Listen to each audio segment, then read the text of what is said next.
হলরুমে এবং এই প্রেস ক্লাবের সামনে নানামুখী কর্মসূচিতে তাদের সঙ্গে একত্র হয়েছে।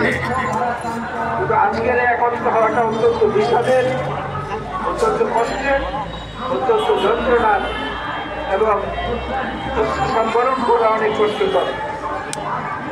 দেশের বেগম খালেদা জিয়া কি এটা নতুন করে আমাদের কারো কাছ থেকে কোনো বিশেষজ্ঞ যুক্ত হওয়ার অপেক্ষায় নাই। গোটা বাংলাদেশ মনে হয় গত কিছুদিন ধরে বাংলাদেশের আকাশ, বাংলাদেশের বাতাস, বাংলাদেশের সমস্ত পরিবেশ একত্রে বোধহয় কান্না শুরু করেছে। এই বাংলাদেশের মানচিত্রের বাইরে পৃথিবীর যেখানে যেখানে যত বাংলাদেশি আছেন এমন কোনো পাষাণ হৃদয় নাই যারা দেশটি বেগম খালেদা জিয়ার আজকের অবস্থার জন্য চোখের অশ্রু বিসর্জন না করেন, হাত তুলে আল্লাহর কাছে মোনাজাত না করেন, এমন একটি মানুষ মনে হয় খুঁজে পাওয়া যাবে না। আপনারা জানেন এই ভদ্রমহিলা তার নিজের স্বামী হারা হয়েছেন, নিজের সন্তান হারা হয়েছেন, এর যুগ ধরে তার নিজের আর এক পুত্র, তার পুত্রবধূরা, তার রাত্রীরা তাদের সংস্পর্শ থেকে তিনি বঞ্চিত। বাংলাদেশের মানুষকেই তিনি পরিবার বানিয়েছেন, গোটা বাংলাদেশকে তিনি তার হৃদয়ের মানচিত্রে স্থান দিয়েছেন। আজকে তার জন্য আমাদের দোয়া করতে হচ্ছে আল্লাহর কাছে।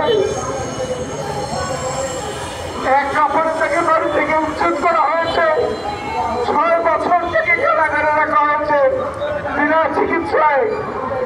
আমি আমার নিজের মায়ের মৃত্যুর খবর শুনেছি কারাগারে থাকতে। আমার নিজের মায়ের মৃত্যুর পরে আমার অশ্রু এতটা করেনি আজকে আমাদেরকে কাঁদতে হচ্ছে।